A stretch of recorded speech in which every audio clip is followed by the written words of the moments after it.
All right, Al, let's take a look at the tail of the tape involving this battle of prospects at 147 pounds. Well, Brian alluded to the stature of Rojas.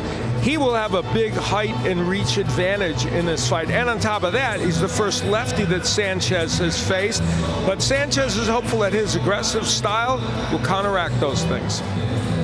And the rules, only the referee can stop the fight. With the official introductions, here's Hall of Fame ring announcer Jimmy Lennon Jr.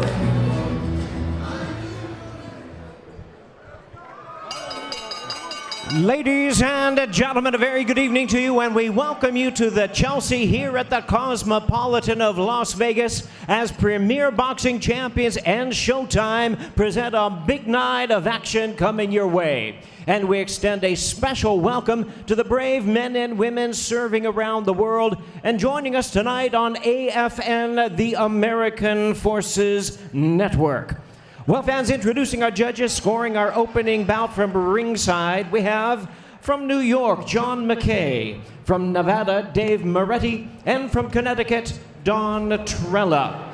Introducing our third man to the ring, the referee in charge. He'll be giving instructions after the introductions, Tony Weeks.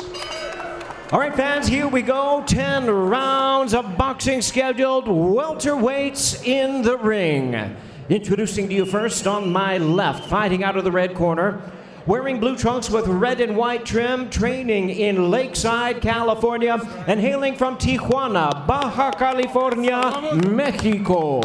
He weighed in at 146 1/2 pounds. His record stands at 19 wins, 2 losses, 16 big wins coming by way of knockout. Please welcome the formidable battle-ready welterweight, introducing Diego Santiago Chico Sanchez.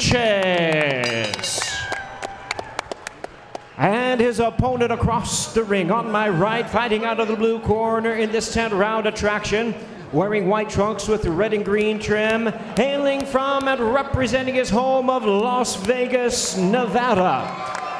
He weighed in at 146 pounds even.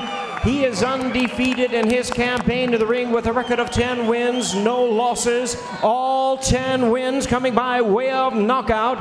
Please welcome the former amateur standout and the current undefeated southpaw slugger, introducing Freudis One-Way Rojas. And a referee in charge. Now the instructions, we have Tony Weeks. There you go.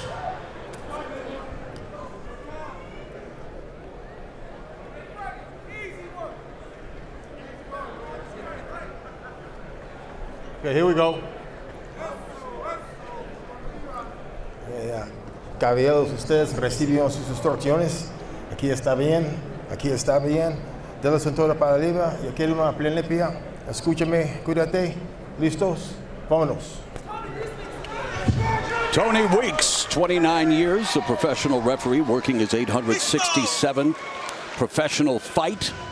Will ring rust be an issue for Diego Santiago Sanchez? For Rojas, his second fight in 140 days, coming off a first-round KO over Gilbert Venegas. He's only faced one fighter with a winning record, and now, well, he faces number 2 as the skyscraper, Freudis Rojas, 147 pounds, and obviously he was first to tell us he feels an affinity toward a guy by the name of Thomas Hearns, who from a physical standpoint was cut from a similar cloth.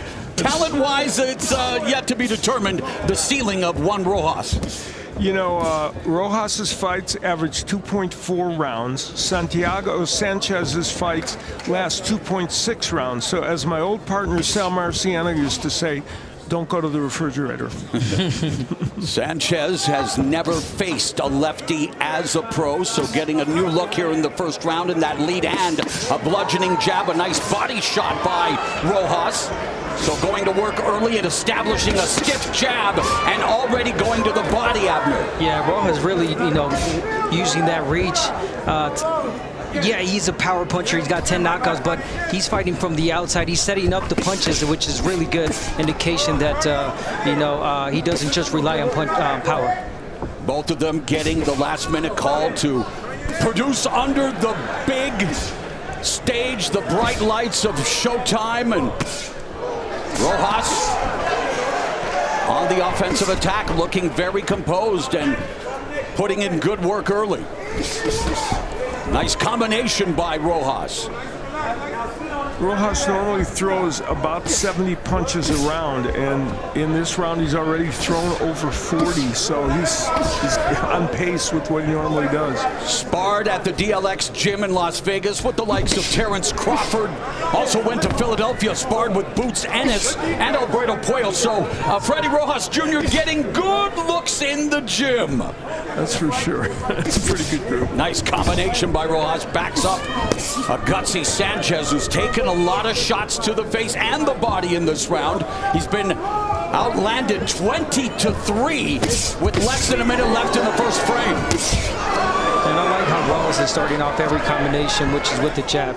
He's right in the center, right where he wants to be, lining up the punches, and every time he's starting off with the jab. You know, Sanchez is a good body puncher, but he hasn't been in position to throw those punches. Why? Because he's on the outside taking those kind of shots. Left hand pops Sanchez's head back like the proverbial Pez dispenser. Less than a half minute remaining in the opening round, and now the jab and the left hand beginning to break down Sanchez early in this fight.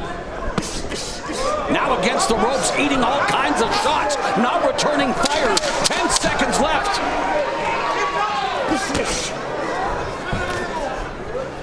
Fantastic start for one-way Freddie Rojas Jr. It was one way.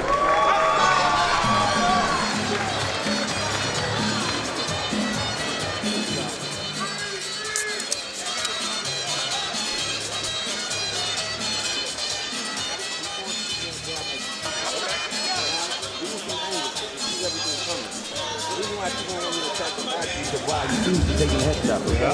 The only way we can stop it upstairs is if we run a combination on them, but they have to be turned over, okay?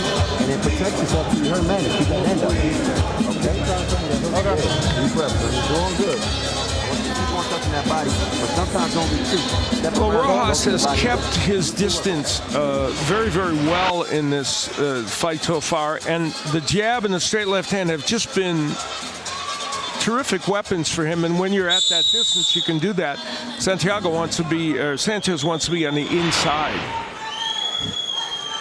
Sanchez with twice as much in-ring experience as Rojas. Rojas just completed his 25th round as a professional. A fantastic first frame, Abner, for one-way Freddie Rojas Jr. Yeah, we're talking about a fighter that's never been past 4 rounds, and I mean, he's really well educated with the punches. We're seeing every single punch and how he sets it up. The jab right now, he's hooking that jab also. But I like that left. That's really good with southpaws, but always with that distance. You know, the fascinating thing is that Sanchez has never faced a lefty before. Here he is, 20-some fights into his pro career, and a little bit as an amateur. He's never fought a lefty, which is another issue tonight. Not only having to deal with the southpaw stance, but the southpaw, the reach. It's so hard for Sanchez to get in. Incredible. It's 6'2", 147 pounds. Sebastian Fundora also fought at welterweight. Again, the towering Inferno, who's even taller than Rojas. But Rojas' favorite active fighter is a fellow southpaw, Guillermo Rigondeaux, Cuban heritage, of course. But for Freddie Rojas, again, the genetics are there to be a good professional prize fighter with a Cuban-born dad, Mexican-born mom. Remember Jose Napoles, Cuban-born Mexican legend? He was pretty good, yeah. Smooth as butter. That's not a bad mix at all. It's a good historical reference. Midway point of the second, and another body shot by Rojas. Straight left hand down the middle lands on the nose of Sanchez, who is moving ahead linearly and eating a lot of punches. You know, it's going to be up to Sanchez to get through these first few rounds. Abner mentioned it, it's true. Rojas never gone past 4, and some would say they don't know yet about his toughness in those rounds. And if Sanchez can get through to that spot, he's at least been to the 7th round, he may help himself a little. Sanchez went to the body, smart strategy, under a minute left here in the second round, trying to wear down the taller Yeah, so far Rojas. Sanchez has taken some good shots from Rojas. You know, he's got a 100% KO ratio, but you know, it only takes one punch with these power punchers. And Sanchez has been down twice in his career, including 2 fights ago in the loss to Jesus Medueno, who won a 6-round unanimous decision back in September of 2021. 30 seconds left in the second, and Freddie Rojas' nickname, well, it's apropos so far. Here, looking at the stats, it's all one way. And he is coming close to averaging that 70 punches per round thrown. Good footwork, good body movement for a guy 6'2". Trained by Kay Karoma, 43-year-old former amateur boxer, heavily involved in the Olympic program.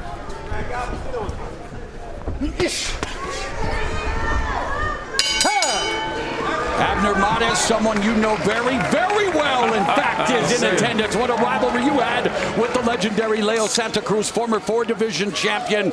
You talk about pumping up the volume. He's the reason many show stats punch tabulators have carpal tunnel syndrome. That was such a good punch that I was laughing before you threw it. You need to work. You need to work a little more. He's a little slower than that first round. Let's go, Diego. Let's keep going. Breathe nice and deep. Let's go. And you also have to move that head, and then start working the body with the jab too.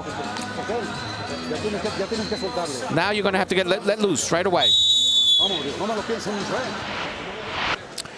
Rojas in that last round, going downstairs, or well, coming with the left to the head, excuse me, a good straight left hand, and after that he did some good combination work as well.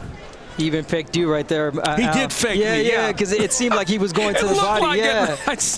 You know, Freddie Rojas had a great amateur career, which included, believe it or not, a split decision win against tonight's headliner, Frank the Ghost Martin, in the finals of the 2016 U.S. Nationals. So connective tissue with Rojas. That was in the unpaid ranks many moons ago. And, of course, Frank Martin, what a role he's been on, looking to send an even bigger message to the rest of the 135-pound division when he welcomes Artem Kharatounian, who's also undefeated in tonight's main event. And that brought Rojas down to his knees, but it will not be ruled a knockdown. Here we go.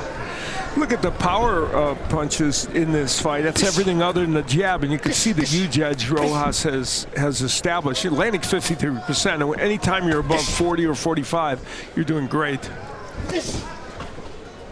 An opportunity for both of these fighters, again, who were supposed to appear on the non-televised portion of the fight, to build a fan base in impromptu fashion. Of course, the bantamweight title fight between Nonito Donaire and Alex Santiago being moved to the July 29th pay-per-view event.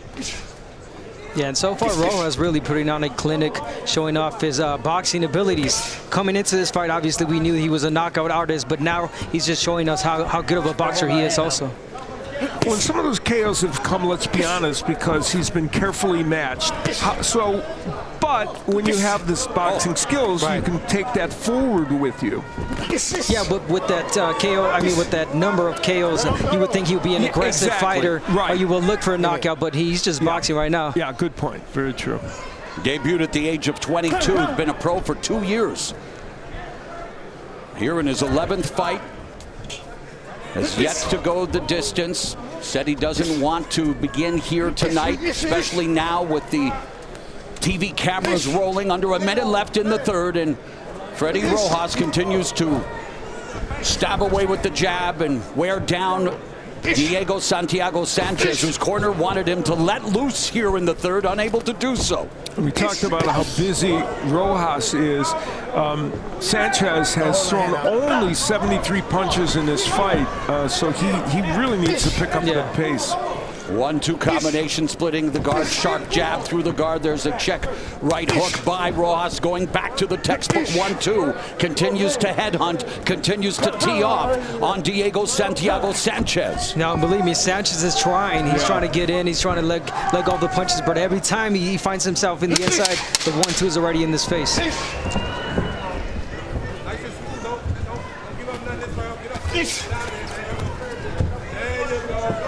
Everyone loves a ghost story. Let's beginning of round 4. Rojas has 2 fourth-round TKO wins. To his credit, has not been past the 4th frame. And you also talked about Sanchez, Mo, in the beginning, that he hasn't fought in a long time. We're talking about in 2021. So, you know, yeah, you can see a little bit of rust, but fighting a southpaw and a guy that knows how to use the distance, well, it makes it a lot more difficult. Yeah, a guy who's 6'2" with a 72-inch reach doesn't help him by any means. But and you're right. We haven't seen almost any clinches in this fight, and that works against Sanchez, because you can't clinch if you're not on the inside. Clinches would mean you're fighting on the inside, and he's not. We did have a chance to grab a quick moment with Freddie Rojas when he found out he's going to be on the card, and really in his camp it's all about really finding that balance between maximizing the physical attributes and that predatory nature of his, that knockout artist. And we're seeing obviously the boxing, and even in your first round we saw some of that power. Yeah, he's definitely a guy, you could tell he's a guy that sets up his punches. He doesn't just go out there and look for one knockout punch. And, you know, especially against the Sanchez that's just coming forward, you know, it's just a matter of one punch right in the chin that will bring him down. For the first time, we saw Sanchez on the inside throwing a left hook to the body and trying to throw one to the head. That is the first moment in this fight that he's been in a position to do that. Rojas told us that he is awkward to face, and we've seen him. He can bring the pressure, he can box. And again, this is the round where has been, you know, the end of his his fights. No one has gone past the 4th with him, and now 1:10 left in this round, and another 1-2 splits the guard of Sanchez. I wonder if the fact that he's on TV, he wants to take all these rounds. The more TV he gets, the better for him. Be longer, you can see him longer, huh? Yeah. That's an interesting point. I mean, it is his first time on TV, so, you know, he wants to maybe not get I know you him like to play roulette once in a while, but that's kind of a risky bet there, sir. You want to get it done and get it done soon. You're not paid overtime. There's some good lateral movement from Rojas. Body shot by Sanchez. Immediately countered, though, with the southpaw left hand of Rojas. That's been there all night. Yeah, but sometimes going the distance with, you know, fighters like Sanchez, you learn a lot from this. Oh, you do need the experience. No doubt about it, Abner.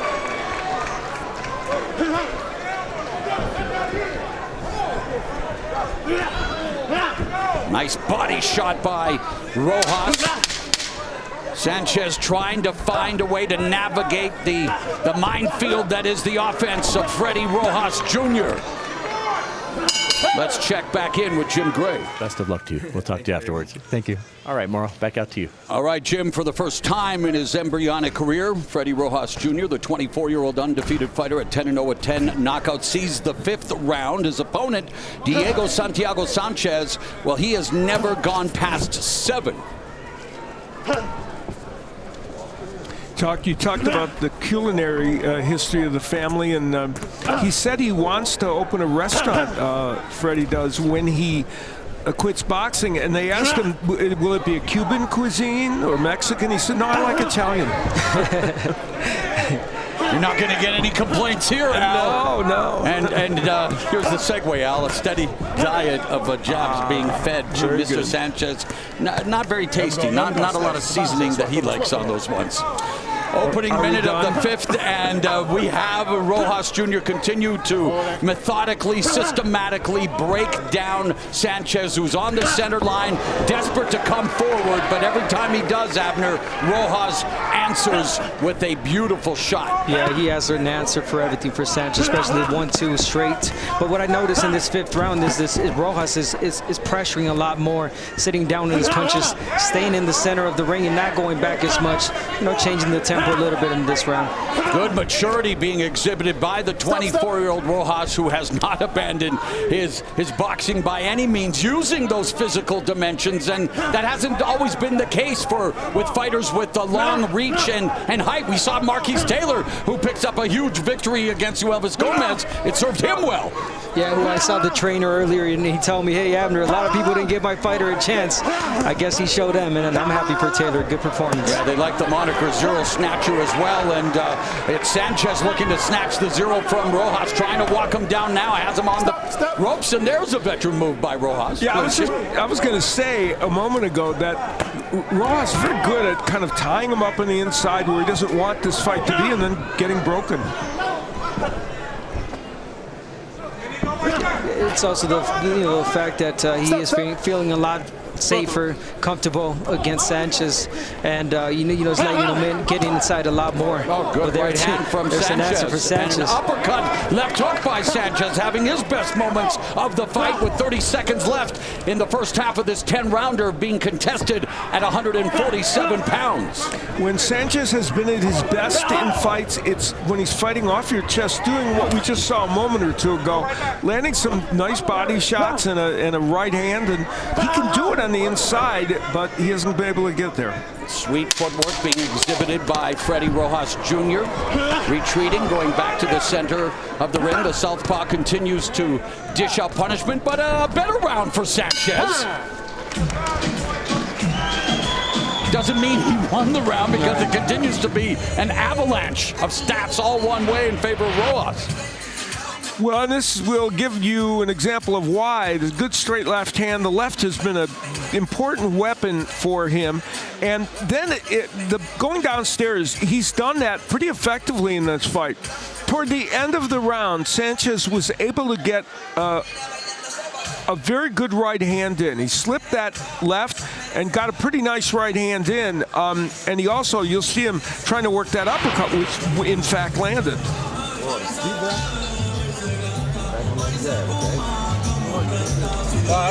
Good job. Let's go. Walk through the six coming up, okay? Second out.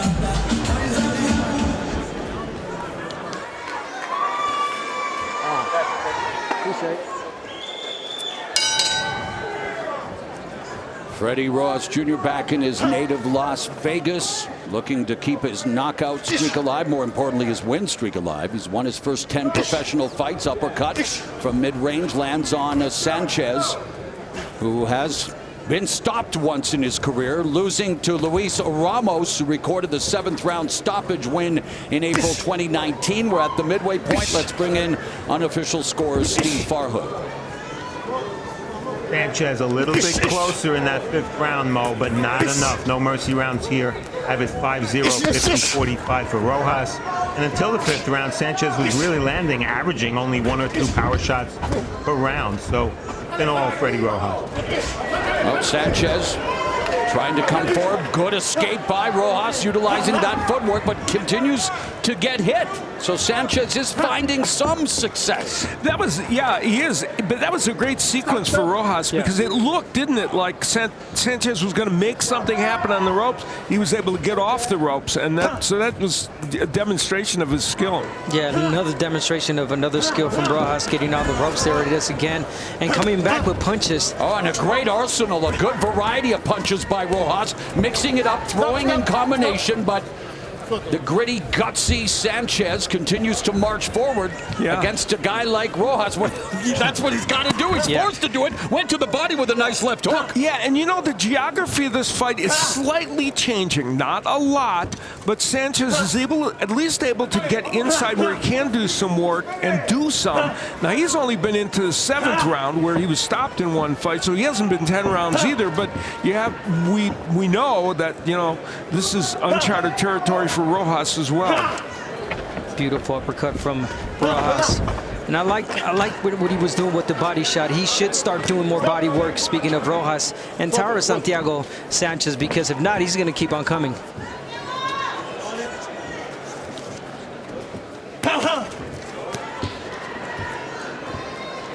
"45 seconds left here in the 6th. And the show stats, Al, we talk about the headhunter Rojas, who continues to do a good job of doing that here in round 6, and it's an avalanche, like I said. And yeah, I mean, just a remarkably good offensive performance.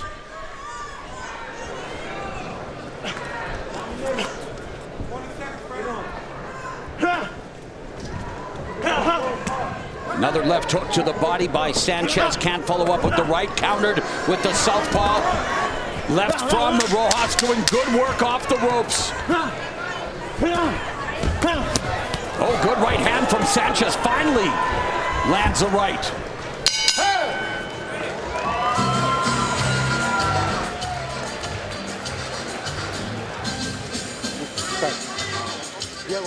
Diego, listen to me. If you don't throw anything, we're just going to stop this fight. You're thinking too much to throw, and you haven't thrown it. So I'm going to stop this fight if you don't do anything this round. You haven't won even a round. Well, stop it right away. No, don't stop it. You got to win this round. Show me something. Well, motivation in the corner for Sanchez, and you know the left hand has just been a repeated weapon for Rojas. And here's where, look, he's getting himself into a situation in the ropes. Did get it with a punch, but very adroitly gets off those ropes. And what does he do? As Abner pointed out, he threw punches immediately after he did it. We mentioned the fact that one of the reasons for the long layoffs during Sanchez's career, he said he didn't trust his former trainer. Well, his current trainer, Jorge Moron Sr., doesn't appear to trust him right now. As we begin the 7th, and again, this is uncharted territory for Rojas, who until tonight had never been past 4, getting that necessary experience. While for Sanchez, his lone knockout loss came here in the 7th. He's never been past this round. And I think that telling him that, whether he is or he isn't, it was a way to say, you've got a punch. And you know what's interesting? He came out in this round and Sanchez started throwing jabs. That would be a great way to work your way in, but he hasn't thrown that punch. Yeah, I mean, he tried the head movement, going in low, but you know, was not working, or it's not working for Santiago Sanchez. So definitely the jab, got to jab your way inside. But again, Rojas the 1-2, the stiff jab, it's so hard to get inside. Uppercut by Rojas. Towel, and well, Jorge Moron said he was going to stop the fight, and Moron did just that. And so for Diego Santiago Sanchez, he will not see round 8 for the first time in his career, doesn't survive round 7, then stopped for the second time in the 7th. And for Freddie Rojas Jr. continues his KO streak, now 11-0 with 11 wins inside the distance.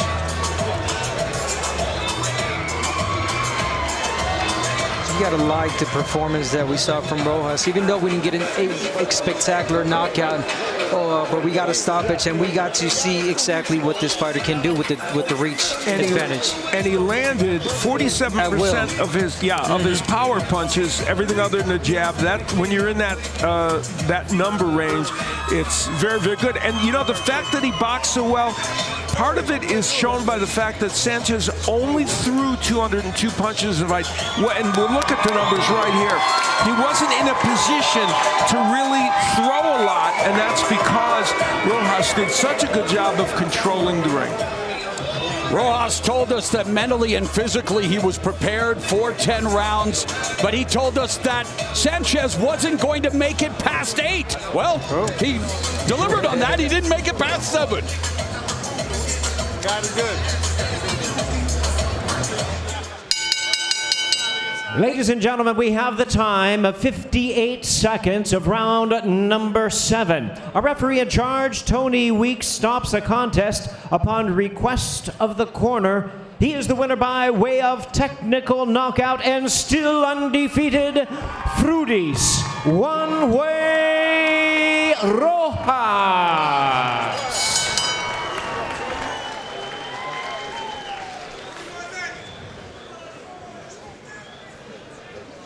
Let's go to Jim Gray. All right, thank you very much, Moro. It was all one way tonight. How do you assess how you did? First of all, I just want to thank God for this victory. You know, the only way to God is one way, and that's through Jesus Christ. I want to thank my team. I want to thank Samson. I want to thank my promoter 3MG, Martin Johnson, and then I want to thank my K Smalls and my father. You know, this guy was a tough guy. We knew that he was going to keep putting pressure on. And I'm glad I got the rounds in, because that's what we need in the pros. And, you know, the more rounds, the better, and I know the fans like that. So, You said to get on this card, the way you got on this card was a blessing. How do you take this exposure now and move forward with it? What do you want to do? You know, I want to keep fighting. I have a plan with Samson to keep fighting this year. This was the biggest blessing. Like I said at the press conference, when I found out the news, I was jumping around like a little girl, like with some pom-poms, man, because it's such a blessing to be fighting on PBC and Showtime, one of the biggest cards in this thing. And I'm glad that I could do it with a former teammate, Frank Martin, and also another guy sparred in Germany when we're over there at the OTC getting for world championships. So I'm so happy I got the opportunity to fight here, but I think this is going to open a lot of more doors for me. 11 fights, 11 KOs, TKOs. As you move forward now, how do you plot your course when you know you have so much to learn? You know, we just go back to the gym, and whatever my coach tells me, I do it. I always tell people I'm like a rooster, you know. That the coaches are they're the adults who just throw me into the fight. That's all I know what to do. So whenever they call me that there's a fight, I'm gonna fight because I love fighting. This is what I was bred to do. You know, my dad already had it destined for me before I even got a choice to even do it. But I'm in love with the sport, and I can't get away from it. So I'm just grateful for everybody. I hope everybody enjoyed it. And for todos los mexicanos allá, ¡Viva México!